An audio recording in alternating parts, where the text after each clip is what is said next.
Hello, my name is Sydney Sison. I'm the chairman of the Leamington Society and I'm welcoming you to our virtual walk around Jephson Gardens, where I'm going to point out some of the special trees. Jephson Gardens originally laid out in the early 1830s as a pleasure ground for the people who came to visit Leamington, and then it was improved by Dr. John Hitchman, who was a local medical practitioner who had a care for the poor and raised money to give work to the unemployed.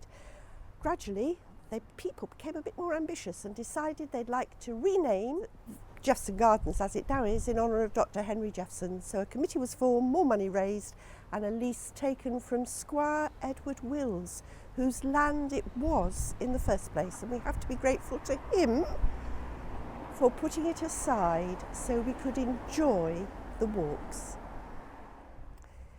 Well, behind me is the first tree on our list, a magnificent silver pendant lime. There are lots of limes in Leamington with their sweet smelling white flowers in the summer, but what makes this one magnificent is it's been allowed to grow to its full height and its full width. Silver leafed because underneath the leaf it's all silvery and shows. Behind me is a good specimen of a ginkgo, a prehistoric tree. The species was around at the time of the dinosaurs and was thought to be extinct until a few were discovered in China in the late 19th century. From there, several specimens were planted in Japan, including several in Hiroshima.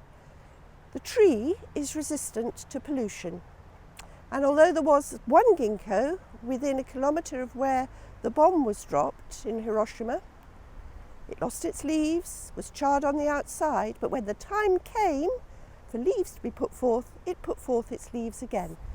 The Germans call the tree elephant ear tree. You can see why.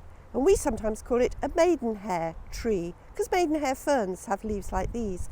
Can you see it has no central vein? This was the leaf structure of prehistoric leaves. All the veins lead up to the stalk.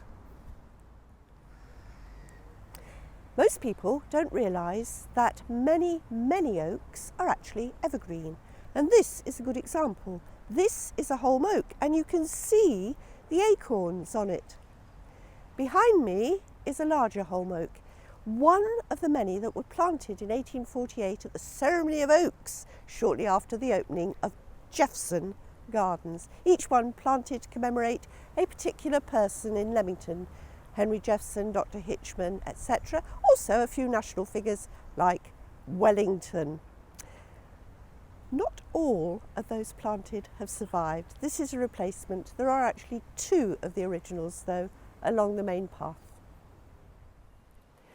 I'm standing in front of the wonderful Caucasian wingnut, not very common in this country, but easily recognised by the fruits which hang down like little wingnuts, and earlier in the year by the flowers which look the same.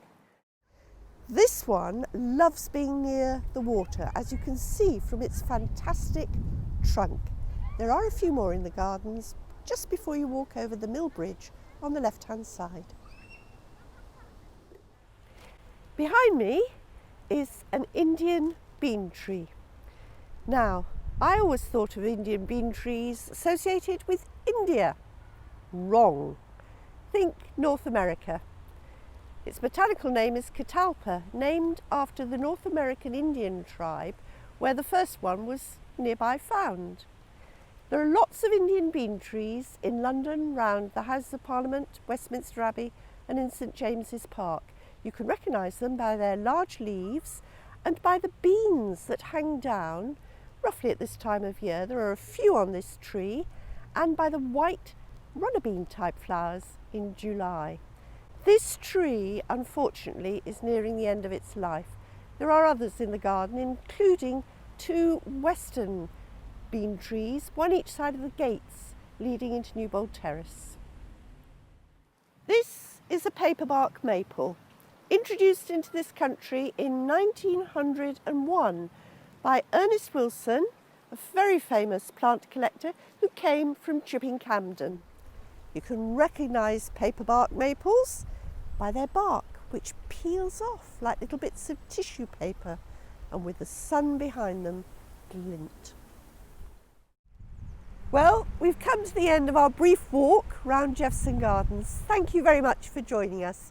If you want to find out more about the Leamington Society, just look around on the website.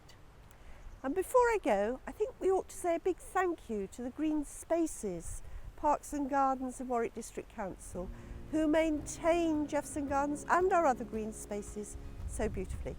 Thank you to them.